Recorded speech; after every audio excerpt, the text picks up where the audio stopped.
Hi friends, எல்லாருக்குமே வணக்கம். இன்றைக்கி நாம் ஒரு இன்ட்ரெஸ்டிங்கான ரொமான்டிக் ஸ்டோரி தான் பார்க்க போகிறோம். வாங்க வீடியோக்குள்ளே போகலாம். அந்த கிராமத்திலேயே மற்றவங்க பார்க்குற அளவுக்கு பெரிய பங்களா அது. ராகுல் அங்கே வேலைக்கு சேர்ந்து 2 வருஷம் ஆச்சு. அவனது சுறுசுறுப்பும் அவனது அடக்கமும் அந்த வீட்டு ஓனர் ரத்னவேலுக்கு ரொம்ப பிடிக்கும். பிஸ்னஸ் விஷயமாக ரத்னவேலு அடிக்கடி ஃபாரின் போயிடுவார்.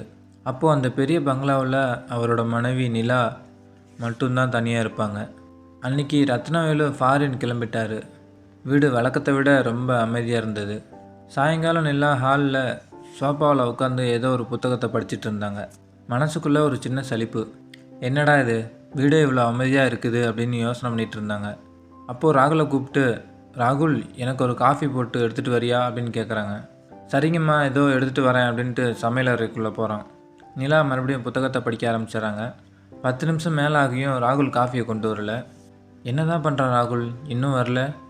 பொதுவாக ராகுல் இப்படிலாம் செய்ய மாட்டானே, எப்போவுமே வேலையில் ரொம்ப கரெக்டாக இருப்பானே, ஏன் இவ்வளோ நேரம் ஆகுதுன்னு அவளுக்குள்ள ஒரு குழப்பம். சரின்னு நிலா மெதுவாக எழுந்து சமையலறை பக்கம் நடக்கிறா. சமையலறை கதவு பாதி தான் திறந்துருக்கு. நிலா எட்டி பார்த்தா ராகுல் காஃபி போடாமல் ஏதோ ஒரு யோசனையில் அப்படியே உறைஞ்சி போய் நின்றுட்டுருக்கான். அந்த மௌனத்தில் ஏதோ ஒரு தவிப்பு தெரியுது. நிலா மெதுவாக சமையலருக்குள்ளே எட்டி பார்த்தா ராகுல் கையில் ஒரு காகிதம் வச்சுக்கிட்டு ஏதோ ஒரு உலகத்தில் தொலைஞ்சி போயிருந்தான். அவன் முகம் முழுக்க ஏதோ ஒரு தவிப்பு, கண்ணில் ஒரு சின்ன கலக்கம். என்ன ராகுல் இது, காஃபி போட்டு வரேன்னு சொல்லிட்டு இவ்வளோ நேரம் என்ன பண்ணிகிட்ருக்க அப்படின்னு மென்மையாக தான் கேட்குறாங்க. ராகுல் திடுக்கிட்டு திரும்பி பார்க்குறான். அவன் கையில் இருந்த லெட்ரு அவனுக்கு அவ்வளோ நெருக்கமாக தெரிஞ்சது. அவனுக்கு என்ன சொல்கிறதுனே தெரியல. சட்டுன்னு அந்த லெட்டரை மறைக்க முயற்சி செய்கிறான். சாரிம்மா, ஒன்றும் இல்லைம்மா, ஊரில் இருந்து என்னோடய வீட்டுக்காரி லெட்ரு அனுப்பியிருக்கா. கொஞ்சம் நேரத்துக்கு முன்னாடி தான் தபால்காரர் கொடுத்துட்டு போனார். அது படித்தப்போ பழைய ஞாபகம்லாம் எனக்கு வந்துடுச்சு. அதாம்மா, வேறு ஒன்றும் இல்லைம்மா, என்னை மன்னிச்சிடுங்க அப்படின்னு தடுமாறிக்கிட்டே சொன்னான். நிலாவுக்கு அதை கேட்டதும் ஒரு சின்ன ஆர்வம். கொடு, நானும் பார்க்குறேன், அப்படி என்ன தான் எழுதியிருக்கு, நானும் தெரிஞ்சுக்கணும் அப்படின்ட்டு சிரிச்சுக்கிட்டே அந்த லெட்டரை அவன் கையிலேருந்து வாங்கிட்டான். ராகுல் கொஞ்சம் தயங்கினான்.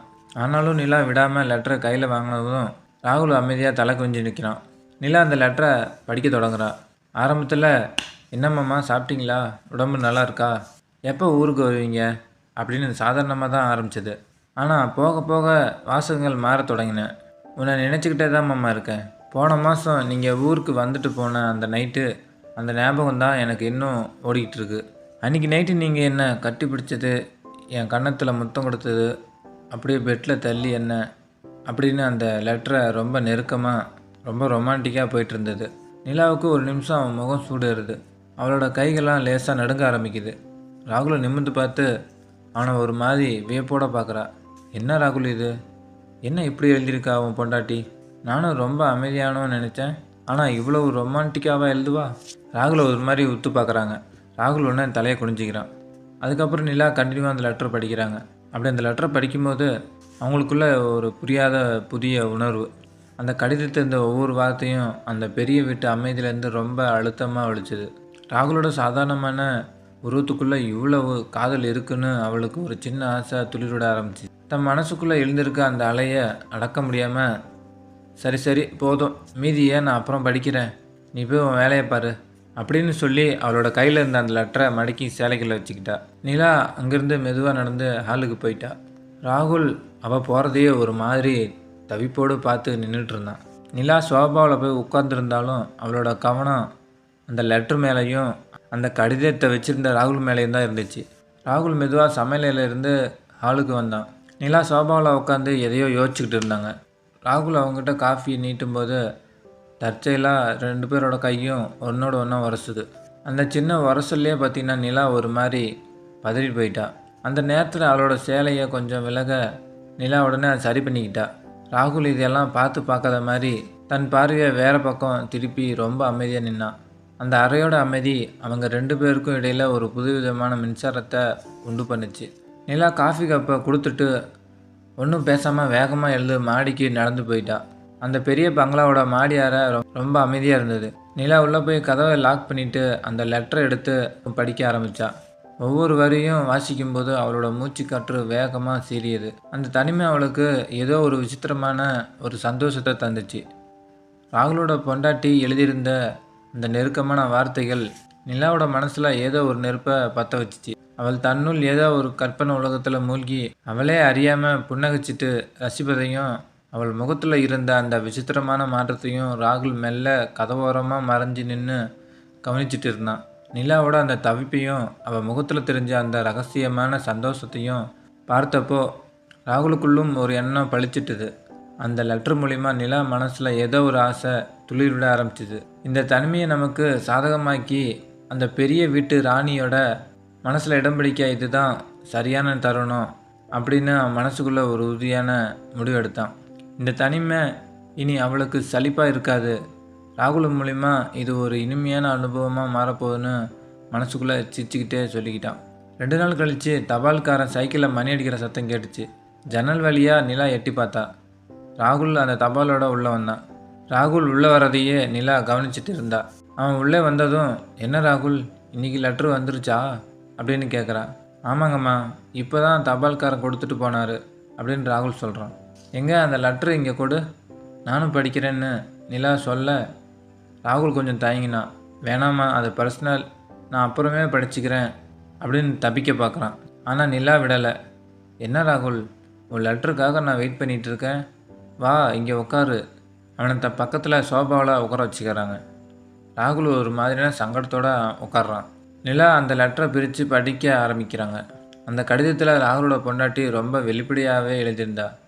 என்னம்மாம்மா, எப்போ ஊருக்கு வரீங்க, உங்களுக்காக வெயிட் பண்ணி எனக்கே அழுத்திடுச்சு. உங்களுக்கு ஞாபகம் இருக்கா, ஒரு நாள் நான் புடவை கட்டிகிட்டு இருக்கும்போது என் பின்னாடி வந்து நீங்கள் கட்டி பிடிச்சது, கழுத்துலையும் கன்னத்துலேயும் முத்தம் கொடுத்தது, அப்படியே என்னை பெட்டில் தள்ளினது, அந்த நினைப்பு வந்தாலே எனக்கு என்னமோ பண்ணுது.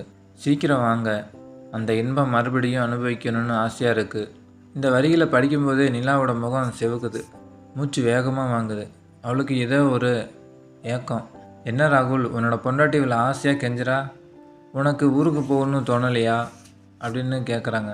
ராகுல் தலையை குனிஞ்சிக்கிட்டு, போகணும் தான் ஆசையாக இருக்குமா, ஆனால் என்கிட்ட பணம் இல்லை, ஊருக்கு போய் வர வழி பயணத்திற்கு கூட காசு இல்லை, அதான் ரொம்ப கஷ்டமாக இருக்குது அப்படின்னு உண்மையாக சொல்கிறான். நிலா அவனை ஒரு மாதிரியாக ஒத்து பார்க்குறாங்க. அவன் கண்ணில் ஏதோ ஒரு முடிவு தெரியுது. காசு தானே ராகுல், அது எப்போ வேணால் சம்பாதிக்கலாம், ஆனால் உன் மனைவியோட இந்த தவிப்பை நீ தான் நிறைவேற்றணும், இது ரொம்ப முக்கியம். நீ தாராளமாக ஊருக்கு போயிட்டு வா, ஆனால் 1 மாதம் கழிச்சு போ அப்படின்னு அவங்க சொல்கிறாங்க. 1 மாதம் கழிச்சா அப்படின்னு ராகுல் ஆச்சரியமாக பார்க்குறான். நிலா ஒரு சின்ன மர்மமான சிரிப்போடு அமைதியாக இருந்தா. அந்த கடிதத்தில் இருந்த ஒவ்வொரு வார்த்தையும் அந்த ஹாலோட அமைதியாக உடைச்சிது. நிலா மெதுவாக ராகுலை உத்து பார்க்குறா. அவள் கண்ணில் ஒரு விதமான ஏக்கம் துணிச்சலும் தெரிஞ்சுது. என்ன ராகுல், உன் பொண்டாட்டி இப்படியெல்லாம் எழுதியிருக்கா, நான் இதை படிக்கும்போது உனக்குள்ளே எதுவும் தோணலையா அப்படின்னு நிலா கேட்குறா. ராகுல் கொஞ்ச நேரம் யோசனை பண்ணிட்டு நிலாவோட பார்வையை அவன் குறி வச்சு அவன் தயக்கத்தை விட்டு மெதுவாக பேச ஆரம்பித்தான். உண்மையை சொல்லணும்னா, நீங்கள் இதை படிக்கும்போது எனக்குள்ளே ஏதோ ஒன்று நடக்குதுமா, ஆனால் என்ன பண்ணுறது, நான் வெறும் வேலைக்காரன், நீங்கள் இந்த வீட்டு ராணி. ஆனால் நீங்கள் கேட்குறதுனால சொல்கிறேன், என் பொண்டாட்டி எழுதியிருக்க அந்த ஆசையை அனுபவிக்க நீங்கள் என் பொண்டாட்டியாக நடித்தா என்ன அப்படின்னு நிலாவை பார்த்து கேட்குறான். நிலா ஒரு நிமிஷம் அசந்து போயிட்டா. ராகுல் தைரியமாக இப்படி பேசுவான்னு அவன் எதிர்பார்க்கல. ஆனால் அவன் மனசுக்குள்ளே இருந்த அந்த தனிமை, அந்த லெட்டரின் வரிகள் அவளை தூண்டுது. அப்படியா ராகுல், என் புருஷன் எப்போ பார்த்தாலும் பிஸ்னஸ்னு ஃபாரினில் தான் இருக்கார், என்னை கவனிக்கவே அவருக்கு நேரம் இல்லை. இந்த லெட்டரை படித்ததுலேருந்து எனக்கு அந்த ஆசை அதிகமாகிடுச்சு. நீ சொன்னது எனக்கு நல்ல ஐடியா தான், சரி ஓகேன்னு நிலா ஒரு முடிவை சொன்னான். அடுத்த நிமிஷம் 2 பேரும் எந்த தயக்கமும் இல்லாமல் அந்த பெட்ரூம்குள்ளே நடந்து போனாங்க. அந்த பெரிய பெட்ரூமோட கதவை சாத்திக்கிட்டு ராகுல் அந்த லெட்டரில் இருந்ததை அப்படியே செயல்படுத்த தொடங்கினான். நிலா ராகுலோட பொண்டாட்டியாக தன்னை முழுசாக உணர்ந்தா. பல நாளாக அடைஞ்சு கிடந்த அவளோட தனிமையும் ஆசைகளும் அந்த நிமிஷம் அந்த அறைக்குள்ளே வேறொரு உலகத்தை உருவாக்கிடுச்சு. அந்த ராத்திரி அந்த பங்களாவில் நிலாவுக்கும் ராகுலுக்கும் அது ஒரு மறக்க முடியாத ஆனந்தமான ஆரம்பமாக இருந்துச்சு. இதுக்கப்புறம் பார்த்திங்கன்னா ஃப்ரெண்ட்ஸ், கதை இன்னும் விறுவிறுப்பாகவும், இந்த கதையில் சில ட்விஸ்ட்டுகளும் இருக்குது.